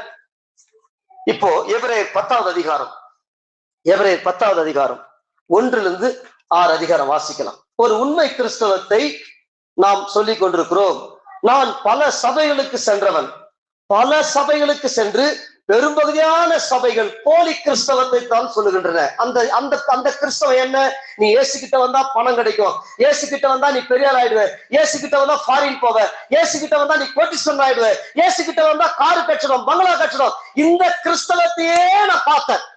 நானே ஃபெயிலியர் ஆன வாழ்க்கையில. ஆனா பைபிள்ல இந்த மாதிரி எங்கேயுமே இல்லையே. இயேசு கிட்ட வந்தா நீ கோட்டீஸ்வரன் ஆவான்னு இயேசு எங்கேயும் சொல்லலையே, பவுல் எங்கேயும் சொல்லலையே, பேதுரு எங்கேயும் சொல்லியே. இயேசு கிட்ட வந்தா நீ பரிசுத்தம் அடைவாய், இயேசு கிட்ட வந்தா நீ ஞானி ஆவாய், இயேசு கிட்ட வந்தா நீ 4 பேருக்கு பயனுள்ள பாத்திரமாய் மாறுவாய். கற்பி, ஒன்று சேர், புரட்சி செய். இதுதான் இயேசு சொன்னார். நல்ல படிப்பா, நீ பரிசுத்தமா இருக்க படி, நீ நல்லவனா வாழ படி, ஒன்று சேர், ஒரு சபையை உருவாக்கு, அங்க உன் கருத்துக்களை பகிர்ந்துக்க. நீ படிச்ச கருத்துக்களை அங்க பகிர்ந்துக்க. கஞ்சா வேண்டாம்ப்பா, சாராயம் வேண்டாம்ப்பா, காதல் வேண்டாம்ப்பா, உன் வாழ்க்கையை நாசப்படுத்திடும். வயதுக்கு முன்னால இதெல்லாம் தேவையில்லாத விஷயம். நீ பருவத்தை பயிர் செய். இப்ப படிக்க வேண்டிய பொறுப்பு, படிச்சு முடிச்சதும் ஒரு பொசிஷனை தேடு, ஒரு வேலையை தேடு. சம்பாதிச்சு முடிச்சதும் சம்பாதனை வந்த அப்புறம் தான் நீ கல்யாணத்தை பத்தி யோசிக்கணும். நீ காலேஜ் படிக்கும் பொழுதே நீ துணையை தேடினா நீ உருப்பட மாட்ட. கற்பி, ஒன்று சேர், புரட்சி செய். ஆவிக்குரிய புரட்சி. என்னவா? ஆவிக்குரிய புரட்சி. எவ்வளவு அழகா சொல்லிட்டு போனார் அவரு. ஆவிக்குரிய புரட்சி. ஹல்லேலூயா. சரி, இங்க பாருங்க, டைம் இல்ல, முக்கியமான சப்ஜெக்ட் வாசித்து முடிப்போம். 2 கொரிந்தியர் வசனத்தை மட்டும் வாசித்து நான் முடிச்சிடறேன்.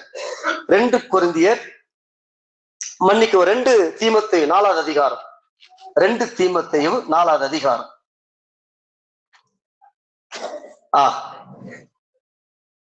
இப்ப பாருங்க, ஒரு கூட்டத்தை பத்தி இந்த பவுல் பேசுறாரு. இந்த பவுல் இப்ப விடுதலை ஆயிட்டார். இப்ப விடுதலை ஆயிட்டார். உள்ள இருந்து அசுத்தம் ஓடி போச்சு. போட்டி, பொறாமை, மனமேட்டிமை, பெருமை, இச்சை எல்லாம் உள்ள இருந்து ஓடி போச்சு. இயேசு உள்ள வந்துட்டாரு. இந்த சந்தோஷத்தை அவர் சொல்லாம இருக்க முடியுமா? கோட்டீஸ்வர, பெரிய படிப்பாளி, உள்ள பிரச்சனையோடு வாழ்ந்து நொந்து நூலா போய் கிடந்தவர் இப்ப அற்புதமான மாற்றம். அவர் பணம் கொடுக்காத மாற்றம், அவர் படிப்பு கொடுக்காத மாற்றம், அவர் சொத்து கொடுக்காத மாற்றம். இயேசு உள்ள போனதுமே பரிசுத்த ஆவியினாலே அந்த அசுத்தங்கள் எல்லாம் ஓடி போச்சு. இப்ப இவருதான் இளைய தலைமுறைக்கு எழுதுறார். இளைய தலைமுறைக்கு எழுதுறார். சபைக்கு வந்த ரட்சிக்கப்பட்ட மக்களுக்கு. எல்லாரும் யார் கூட சேர்ந்து வாசிக்கல? 2 தீமோத்தேயு எடுத்தியா? கிரகம் வாசி எடுத்தியா? கிரகம் 2 தீமோத்தேயு 4வது அதிகாரம். எல்லாரும் நான் வாசிக்கிறேன், எல்லாம் கவனிங்கயா. 2 தீமோத்தேயு 4வது அதிகாரம். நான் தேவனுக்கு முன்பாகவும் உயிரோடு இருக்கிறவர்களையும் மரித்தவர்களையும் நியாயம் தீர்க்க போகிற இவரு அதான் சொல்றாரு. இப்ப இவங்களாம் உண்மையான பரிசுத்தவான்கள் எதை பத்தி பேசுறாங்க பத்தியா? சும்மா நீ இப்படி ஆயிடுவா அப்படி ஆயிடுவேன் போய் பேசிட்டு மக்களை உசு பேத்தி ஆர்வக்கோளர் ஆக்கி பைத்தியமா அலைய வச்சுன்னு இல்ல, இருக்கிற விஷயத்த சொல்றாங்க. இதுதான்ப்பா இயேசு, இதுதான்ப்பா கிறிஸ்தவம். கிறிஸ்தவம் இதைதான்ப்பா போதிக்குது. நீ வந்தியனா உள்ளும் புறம்ப மாற்றம் அடைவ, மக்களுக்கு பயனுள்ள பாத்திரமா இருப்ப. நீ இயேசுவை விட்டுட்டா எப்படி வேணா வாழலாம், ஆனா அர்த்தம் இல்லாத வாழ்க்கை வாழ்வப்பா அப்படின்னு சொல்லிட்டு அவர் எழுதுறாரு. நான் தேவனுக்கு முன்பாகவும், தம்பிங்க பாப்பாங்க எல்லாம் எடுத்துட்டீங்களா? எல்லாம் கூட வாசித்துவாங்க. 2 தீமோத்தேயு 4வது அதிகாரம் 1. நான் தேவனுக்கு முன்பாகவும் உயிரோடு இருக்கிறவர்களையும் மரித்தவர்களையும் நியாயம் தீர்க்க போகிற கர்த்தராகிய இயேசு கிறிஸ்துவுக்கு இவர் என்ன சொல்றாரு? நியாயம் தீர்க்க போகிறார். நமக்கு முன்னாடி செத்து போனவங்களும் போய் நிக்க போறாங்க. ஒருவேளை நான் இயேசு வர தாமதிச்சு மரிச்சேன்னா நானும் போய் நிக்க போறேன். Be careful, be careful. மாய்மால கிறிஸ்தவ வாழ்க்கை வாழக்கூடாது, போலியான கிறிஸ்தவ வாழ்க்கை வாழக்கூடாது. ஒரு உண்மை கிறிஸ்தவத்தை இயேசு போதிக்க சொன்னார், வாழ்ந்து காண்பித்தார். பவுல் சொல்றாரு. இப்போ இயேசு கிறிஸ்துக்கு முன்பாகவும் அவருடைய பிரசன்னமாகுதலையும் அவருடைய ராஜ்யத்தையும் சாட்சியாக வைத்து கட்டளையிடுகிறது. அவருடைய ராஜ்யம் இங்க இருக்கிற 5 வருஷ ராஜ்யம் இல்ல, இயேசு 1000 வருடம் இந்த பூமியை அரசாள போகிறார். அல்லேலூயா. அதனால்தான் அவர் போகும்போது சொன்னாரு, எப்படி மேகத்துல நான் போனோ அதே மாதிரி திரும்பி வரப்போகிறேன். ஹல்லேலூயா. எவ்வளவு சந்தோஷம் பாருங்க. நோய் இல்லாத ஒரு உலகம், பாவம் இல்லாத ஒரு உலகம், ஆக்சிடென்ட் இல்லாத ஒரு உலகம், சாவு இல்லாத ஒரு உலகம், பாவம் இல்லாத ஒரு உலகம். இயேசு இந்த உலகத்துல 1000 வருடம் அரசாள போகிறார். எத்தனை வருஷமா? அததான் இங்க சொல்றாரு. நீங்கள் இன்னைக்காக இயேசுவை பிடிச்சிக்காதீங்க. இயேசு காசு தரலனா ஏசவானா கோயில வானா, இயேசு குழந்தை தரலனா ஏசவானா சச்சவானா, இயேசு கல்யாணத்துக்கு பொண்ணு தரலனா ஏசவானா கோயில வானா அப்படின்ட்டு ஓடுருவாங்க. அதுக்கு இயேசு அல்ல, அவர் வரப்போகிறார். 1000 வருடம் நாம் அவரோடு ஆளுகை செய்ய போகிறோம். அத சொல்லிட்டு சொல்றாரு. 2வது, சமயம் வாய்த்தாலும் வாய்க்காவிட்டாலும் ஜாக்கிரதையாய் திருவசனத்தை பிரசங்கம் பண்ணு. அப்ப நம்ம வாயை திறந்த எதை பேசணும்? யூத் கிட்ட எதை பேசணும்? பாஸ்டருக்கு சொல்ல, ஒரு வாலிபனுக்கு சொல்றாரு. இத அவரும் ஒரு பாஸ்டர் தான், ஆனா வாலிப பாஸ்டர் சொல்றாரு, தம்பி அவன் ஏதோ பேசிக்கிறான்பா, மக்களை ஏமாத்துறான்பா, மக்களை ஏமாத்தி பணத்தை வாங்கி போட்டுக்கிட்டு அவன் கோட்டீஸ்வரனாயி இந்த மக்கள் அழிவை நோக்கி போயிருக்கிறாங்கப்பா. கூட்டத்துக்கு திரளா போறாங்க, அவன் கூட்டத்துக்கு அவன் சொல்றதெல்லாம் ஆமா ஆமா தலையாட்டுறாங்க. யாரும் உட்காந்து பைபிளை படிக்கிறது இல்ல, ஆனா நீ அப்படி பேசாதப்பா அப்படின்ட்டு ஒரு இளம் ஊழியருக்கு எழுதுறாரு. சமயம் வாய்த்தாலும் வாய்க்காவிட்டாலும் ஜாக்கிரதையாய் திருவசனத்தை பிரசங்கம் பண்ணு. எல்லா நீடிய சாந்தத்தோடும் உபதேசத்தோடும் கண்டனம் பண்ணி கடிந்து கொண்டு. எப்படி இத சொன்னா கோச்சிக்கிறாங்க நிறைய பேர். கண்டனம் பண்ணி கடிந்து கொண்டு, இதுதான் உண்மை கிறிஸ்தவம். மக்களை கிறிஸ்துவுக்காக உருவாக்கும். கடிந்து கொண்டு புத்தி சொல்லு. அடுத்தது, ஏனென்றால் 3வது வாசிங்கம்மா, எல்லாரும் வாசிங்க கூட சேர்ந்து. ஏனென்றால் அவர்கள் ஆரோக்கியமான உபதேசத்தை பொறுக்க மனதில்லாமல் செவித்தினமுள்ளவர்களாகி தங்கள் சுய இச்சைகளுக்கு ஏற்ற போதங்களை தங்களுக்கு திரளாக சேர்த்துக் கொண்டு. அப்ப டூப்ளிகேட் சபைகள் நிறைய உருவாகும், டூப்ளிகேட் பாஸ்டர்ஸ் நிறைய உருவாவாங்க, டூப்ளிகேட் ஊழியக்காரர்கள் நிறைய உருவாகி ஜனங்களை சத்தியத்தை காண்பிக்காம அப்படியே தங்கள் பக்கம் சேர்த்துப்பாங்க. டூப்ளிகேட் தலைவர்கள் இப்ப உருவாகிறது போல, டூப்ளிகேட் தலைவர்கள் உருவாகிறது போல டூப்ளிகேட் பாஸ்டர்கள், டூப்ளிகேட் ஊழியர்கள் உருவாகி திரள் கூட்ட மக்களை அவங்க மனசுக்கு ஏத்த மாதிரி பேசி அப்படியே பிடிச்சு வச்சுப்பாங்க. Hello, be careful. ஆண்டவர் நம்ம கொடுத்த நல்ல சபை ஊழியருக்காக கரங்களை தட்டி கர்த்தரை ஸ்தோத்திரிப்போமா? ஆமென். அப்படி பாருங்க, வாஸ்து முடிச்சிடலாம், இதை வாஸ்து முடிச்சிடலாம். திரளாய் சேர்த்து கொண்டு சத்தியத்துக்கு செவியை விலக்கி. இதெல்லாம் வேணாம், இதெல்லாம் வேணாம். பாட்டு பாட்டு பாட்டு பாட்டு பாட்டு, அவ்வளவுதான். சத்தியம் சத்தியமாவது புண்ணாக்காவது. புரியுதா? அப்படி ஆயிடுச்சு. இப்போ எங்க பார்த்தாலும் வர்ஷிப் வர்ஷிப் வர்ஷிப். சத்தியம் சத்தியமாவது சத்தியம் தான். இவருக்கு வேற வேற வேலை இல்லை, இவருக்கு எதை பார்த்தாலும் இப்படிதான் பேசிக்கிட்டு இருப்பார். அப்படி சொல்றாங்க மக்கள். ஆனால் நம்ம கவலைப்பட போறது இல்லை. நாம பவுல் சொல்லுறது போல கேட்டாலும் கேட்காவிட்டாலும் இயேசு, நாங்களோ சிலுவையில் அறையப்பட்ட இயேசுவை பிரசங்கிக்கிறோம். பாருங்க, சத்தியத்துக்கு செவி விலக்கி. சத்தியத்தை கேட்க மாட்டாங்க, கட்டுக்கதைகளுக்கு நீ வாழ்வாய், வளர்வாய், நாளைக்கு நீ ஃபாரின் போவ, அடுத்த மாசம் நீ கையெழுத்து போட போற டாக்குமெண்ட்ல, நீ சொத்து வாங்க போற. இதெல்லாம் எந்த கிறிஸ்தவனே தெரியல எனக்கு. இதெல்லாம் எந்த பைபிள்ல படிச்சாங்க? அடுத்த மாசம் உனக்கு நீ ஃபாரின் போக போற, கடவுள் உனக்கு லட்சங்கள் அக்கௌண்ட்ல வந்து விழப்போகுது, கோடிகள் வந்து விழப்போகுது அக்கௌண்ட்ல. என்ன கிறிஸ்தவம் இதெல்லாம்? பவுல் செய்யல, பேதுரு இப்படிலாம் சொல்லல, ஸ்தேவான் சொல்லல, பிலிப்பு சொல்லல, இயேசு சொல்லல. இப்படிப்பட்ட ஊழியத்தை உங்களுக்கு யார் கொடுத்தது? ஏன்னா மக்கள் விரும்புறாங்க. எப்படி? Gen Z generation. ஜென்சி அறவழி தெரியாது, நேர் வழி தெரியாது, ஒழுக்கம் என்றால் என்னன்னு தெரியாது, பெற்றோருக்கு கீழ்ப்படிதான் என்னன்னு தெரியாது, பணிவுனா என்னன்னு தெரியாது, தாழ்மைனா என்னன்னு தெரியாது. ஜென்சி ஒரு போலியான ஜென்சி ஜெனரேஷன். இதை தடுக்க வேண்டியது யாரு? சபையாகி நீங்களும் நானும் தான். நீங்களும் நானும் தான். நீங்களும் நானும் சத்தியத்தை பேசாம விட்டுட்டா நம்முடைய தமிழகத்தின் வரலாற்றை நம்முடைய பிள்ளைகளுக்கு சொல்லி கொடுக்கணும்னா கூத்தாடி பின்னாடி தான் ஓடிக்கிட்டு இருப்பாங்க. நாளைக்கு அதுவே போய் தாறுமாறா விழுந்துரும், ஆக்சிடென்ட் ஆகி போயிடும். ஹலோ, ஜென்சி ஜெனரேஷனுக்கு தமிழக வரலாற்றை சொல்லி தரணும். இதை விட வேற இதுதான் நம்மளுக்கு என்டர்டெயின்மெண்ட். இடஒதுக்கீடு என்றால் என்ன?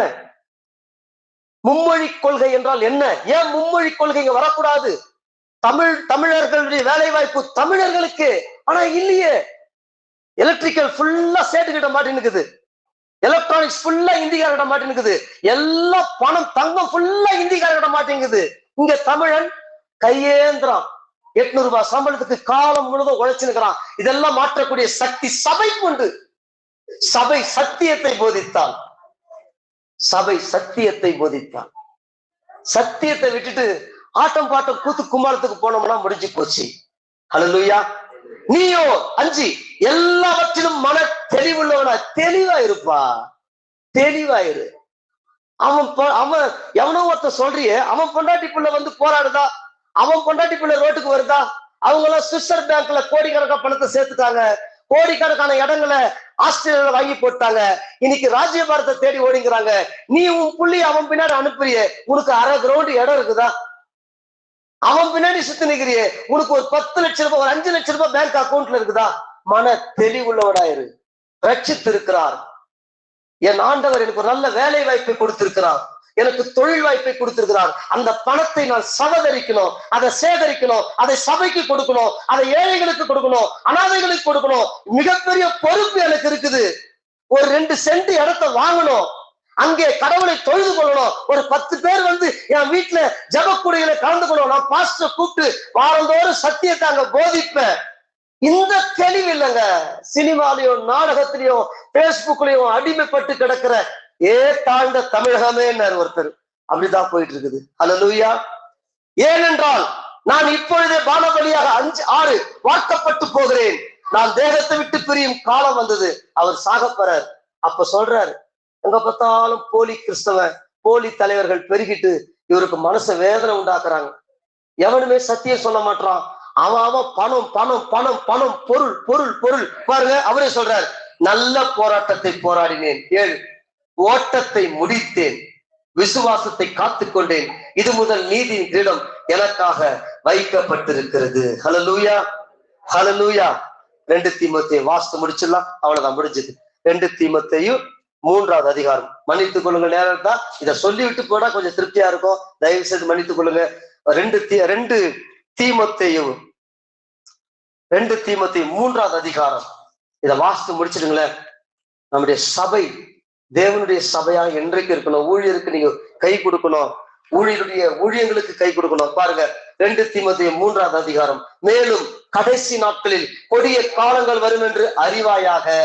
அந்த புத்தி இல்லாத பெண்கள் கேர்லெஸ்ஸா இருக்குதாங்களே, அப்புறம் பார்க்கலாம் போ, அப்புறம் ஜெபம் பண்ணிக்கலாம், அப்புறம் வேதம் வாசிக்கலாம், அப்புறம் பரிசுத்தமா ஆயிடலாம், இப்ப என்ஜாய் பண்ணலாம், இப்போ என்ஜாய் பண்ணலாம், அப்படிதான் ஓடின ஆள் தான் நான். ஃபெயிலர் ஆயிட்டேன். இயேசு கிட்ட வந்த ஃபெயிலர். டைம் வேஸ்டா போச்சு, என் எனர்ஜி வேஸ்டா போச்சு, என் ஆற்றல் வேஸ்டா போச்சு. அதனால நான் பல வருஷம் தரித்திரத்துல வாழ்ந்தேன். பாவத்தை விரும்பி விரும்பி ஒரு செஞ்சு இயேசு விட்டதுனால நான் பல வருஷம் தரித்திரத்துல வாழ்ந்தேன். ஹல்லேலூயா. பாவம் பொல்லாதது. அது பெருமையா இருக்கலாம், கசப்பா இருக்கலாம், வெறுப்பா இருக்கலாம், போட்டி மனப்பான்மையா இருக்கலாம், மன மேட்டிமையா இருக்கலாம். பாவம் பொல்லாதது. பாருங்க, வாஸ்து முடிச்சிடலாம். மேலும் கடைசி நாட்களில் கொடிய காலங்கள் வரும் என்று அறிவாயாக. ஏனெனில் எப்படியெனில் மனுஷர்கள் தற்பிரியராயும் பணப்பிரியராயும் வீம்புக்காரராயும் அகந்தையுள்ளவர்களாயும் தூஷிக்கிறவர்களாயும் தாய் தகப்பனாருக்கு கீழ்ப்படியாதவர்களாயும் நன்றி அறியாதவர்களாயும் பரிசுத்தம் இல்லாதவர்களாயும் சுபாவ அன்பு இல்லாதவர்களாயும் இணங்காதவர்களாயும் அவதூறு செய்கிறவர்களாயும் இச்சை அடக்கம் இல்லாதவர்களாயும் கொடுமை உள்ளவர்களாயும் நல்லோரை பகைக்கிறவர்களாயும். ஹலோ, நல்லோரை நல்லவங்க கிட்ட சேர மாட்டாங்க, பகைப்பாங்க. அப்புறம் பாருங்க, துரோகிகளாயும் துணிகரம் உள்ளவர்கள் அப்புறம் இருமாப்புள்ளவர்களாயும் தேவ பிரியராயிராமல் சுகமோக பிரியர்கள். தேவ பக்தியின் முக்கியமான பாயிண்ட் இதுதான். இவங்க எல்லாம் யாரு? இவங்க எல்லாம் கிறிஸ்தவங்க, பாட்டு பாடுறவங்க, இவ்வளோ கெட்டு போன கிறிஸ்தவம். இதுக்கு யாரு காரணம்? போலி தலைவர்கள், பண ஆசை தலைவர்கள், கோடிகளில் புரளுகின்ற போலி சுவிசேஷகர்கள். எப்பொழுது பார்த்தாலும் இந்த உலகத்துக்குரிதையே பேசி உன்னை கடவுள் இப்படி ஆக்குவார், அப்படி ஆக்குவார், இப்படி ஆக்குவார், அப்படி ஆக்குவார், இதையே சொல்லி சொல்லி எங்களுக்கு காணிக்கை அனுப்புங்கள், எங்கள் இடத்துல சந்தாதாரராய் சேருங்கள், உங்க பிள்ளைகளுக்காக நாங்கள் ஜெபிக்கிறோம், எங்களுக்கு பணத்தை அனுப்புங்கள், இந்த மலைக்கு அனுப்புங்கள், அந்த தோட்டத்துக்கு அனுப்புங்கள், இந்த கூடாரத்தை அனுப்புங்கள் சொல்லி மக்களுடைய பணத்தை என்னைக்கு ஒரு தலைவன் கேட்க ஆரம்பிக்கிறானோ அன்னைக்கு அவன் போலி தலைவனா மாறிடுறான். நாம சபையில காணிக்கை எடுக்கிறோம், அது கர்த்தருடைய சாட்சியா வேதத்துல சொல்லப்பட்டிருக்குது. எனக்கு பணம் தான், நான் உனக்கு ஜெபம் பண்றேன்னு எந்த ஒருத்தர் பேச ஆரம்பிக்கிறானோ அன்னைக்கே அவன் கள்ள கிறிஸ்துவா மாற ஆரம்பிச்சிடறான். அங்கே பரிசுத்தம் இல்லாது தூய்மை இருக்காது. அப்புறம் பாருங்க, தேவ பக்தியின் வேஷத்தை தரித்து அதன் பலனை மறுதளிக்கிறவர்களாக இருப்பார்கள். போடுறதெல்லாம் பரிசுத்தமான வேஷம், ஆனா உள்ள மொத்தமே பொருளாசை, பண ஆசை, பாவம், இச்சை. அப்புறம் பாருங்க, இப்படிப்பட்டவர்களை நீ விட்டு விலகு. எப்போது கற்றாலும் ஒருபோதும் சத்தியத்தை அறிந்து உணராதவர்களா இருக்கிற பெண் பிள்ளைகளுடைய வீடுகளில் இப்படிப்பட்டவர்கள் நுழைந்து, அதாவது சத்தியம் தெரியாத பெண் பிள்ளைகளை ஏமாற்றி அவர்களை நாசப்படுத்தி அவர்கள் வாழ்க்கையை சீரழித்து இவர்களும் கெட்டு அவர்களையும் கெடுக்கிறவர்கள். கண்பான சகோதரனே, சகோதரியே, மனைவியே, உன் கணவனை குறித்து எச்சரிக்கையார். கணவனே, உன் மனைவியை குறித்து எச்சரிக்கையார். இந்த சத்தியங்களெல்லாம் உட்கார்ந்து வாசித்துப்பார். உன் கணவன் உனக்கு உண்மையா இருப்பான், உன் மனைவி உனக்கு உண்மையா இருப்பா. இல்லைன்னா உலகமே போது நானும் போறேன்னு சொல்லிட்டு ரட்சிக்கப்பட்டவங்களும் தாறுமாறா போக ஆரம்பிப்பாங்க.